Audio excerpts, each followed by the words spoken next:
Racist cops detain black family at airport unaware the dad is an elite FBI agent. The airport hums with chaos, a symphony of rolling suitcases and hurried voices. But for the Carter family, time stops dead.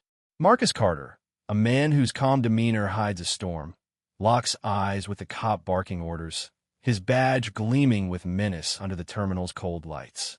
Marcus, his wife Lena, and their 8-year-old daughter, Amara, had been weaving through the crowd at JFK International, heading to their gate for a long overdue vacation. Marcus, an elite FBI agent with a decade of covert operations under his belt, carried himself with the quiet confidence of someone who'd faced worse than delayed flights. Lena, a pediatric nurse, held Amara's hand, her smile warm but tired from a double shift. Amara, clutching a stuffed giraffe, skipped alongside, oblivious to the weight of the world. They were just another family until they weren't. "Sir, step aside. Now." Officer Daniels snapped, his voice cutting through the terminal's din. 2 other officers flanked him, their hands twitching near their holsters. Marcus froze, his instincts sharpening. The accusation came fast, a vague report of suspicious behavior. No details, no evidence, just a pointed finger at the only black family in a sea of travelers. Lena's grip on Amara tightened, her eyes flashing with a mother's fury. "We're just trying to catch our flight," she said, her voice steady but edged with steel. Daniel smirked, his gaze lingering on Marcus's crisp button-down and Lena's scrubs, as if their professionalism was a personal affront. "We'll see about that. IDs now." The crowd parted, forming a silent ring of onlookers. Whispers rippled, some curious, some judgmental. Amara's small voice broke the tension. "Daddy, why are they mad at us?" Marcus knelt, his hand gentle on her shoulder. "Just a misunderstanding, sweetheart. Stay close." The officer's questions grew sharper, their tone dripping with suspicion. "Where you really headed? What's in that bag?" Marcus answered calmly, his voice low but firm, each word measured to de-escalate. But Daniels wasn't listening. He saw a threat, not a man. A stereotype, not a father. The situation spiraled as Daniels demanded a search, his hand now on his gun. Lena's breath hitched, but she stood tall, shielding Amara. "This is harassment," she said, loud enough for the crowd to hear.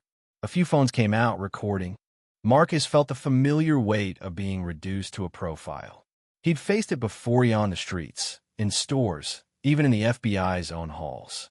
But this time it wasn't just him. It was his family, his daughter. The thought ignited a fire in his chest, but he kept it caged. Losing control would only prove Daniels right. Instead, he reached slowly into his jacket, pulling out his FBI badge. The gold shield glinted, and Daniels's smirk faltered. "Special Agent Marcus Carter, FBI," Marcus said, his voice cutting through the air like a blade. The crowd gasped.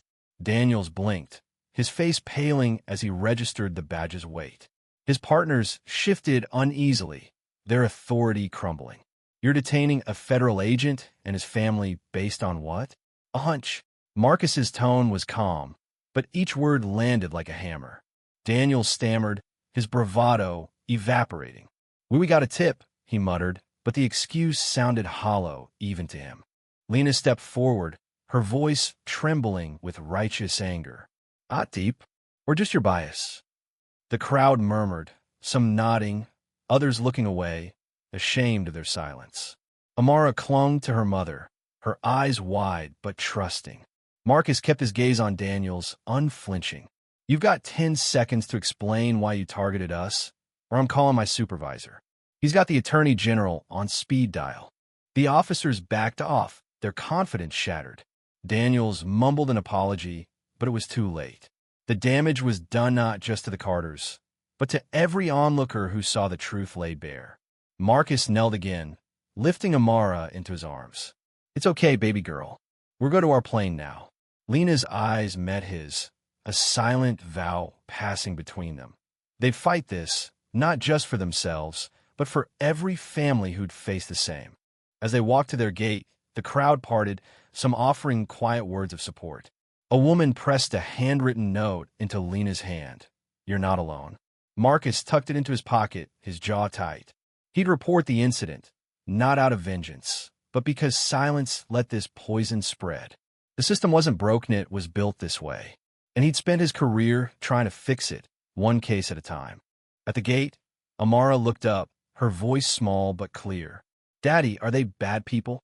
Marcus sighed, the weight of the question heavier than any mission. "Not always, Amara. Sometimes people just forget to see the good in others. Our job is to remind them." Lena squeezed his hand, her eyes shining with pride and pain.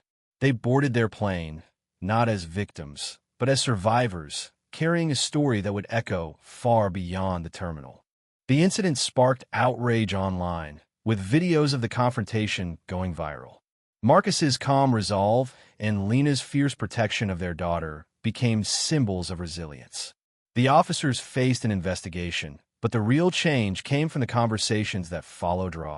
Uncomfortable, necessary. The Carters' vacation went on, but their fight didn't. They knew the world Amara would grow into needed more than apologies.